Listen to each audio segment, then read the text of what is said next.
Welcome to Comic Power. I am your host, Comic Killer 72. Today we're doing a new segment called The Quick Flip.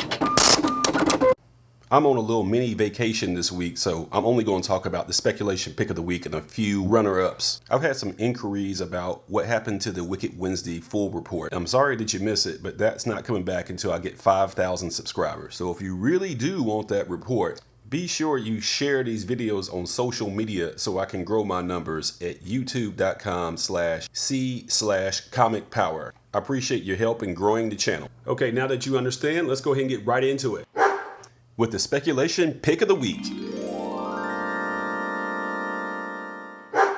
And for June 20th, 2018, the pick of the week is going to be Rick and Morty presents Krombopulos Michael #1 from Oni Press. If you're not familiar with this character from the Rick and Morty universe, he's a spoof on the cliche of the mercenary assassin for hire. So if you like Deathstroke, if you like Deadpool, if you like Boba Fett from Star Wars, this is what he's spoofing. In the animated series, he buys weapons from Rick, and Rick calls him his best customer. A quote from Krombopulos Michael is, "I'm very discreet. I have no code of ethics. I will kill anyone, anywhere. Children, animals, old people. Doesn't matter. I just love killing." Oni Press has the rights to the Rick and Morty universe in comic book format. And that was a major score for this small independent publisher. It probably keeps the lights on. If you're not watching Rick and Morty, then you might not know how big of an influence it is on pop culture. Let's look at the most influential animated series of each decade. For the 1960s, I would give that to the Flintstones.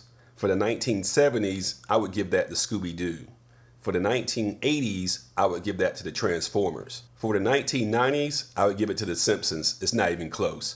For the 2000s, I would give it to South Park.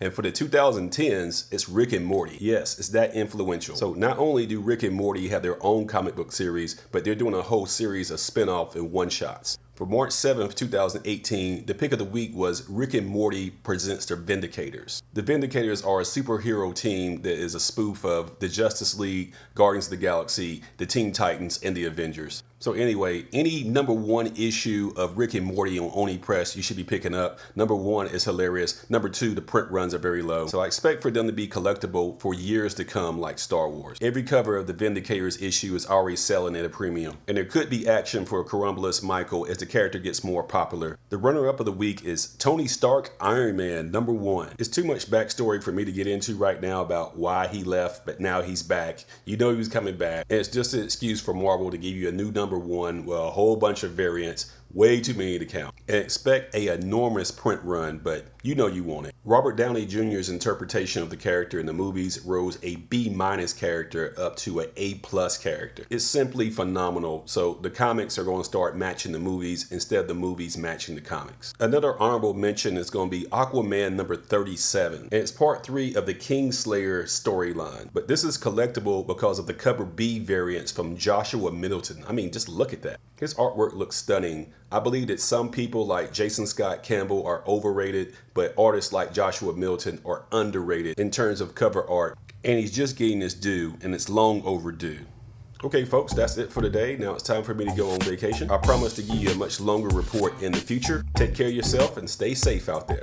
Once again, thank you to all my subscribers and viewers. It only gets better from here.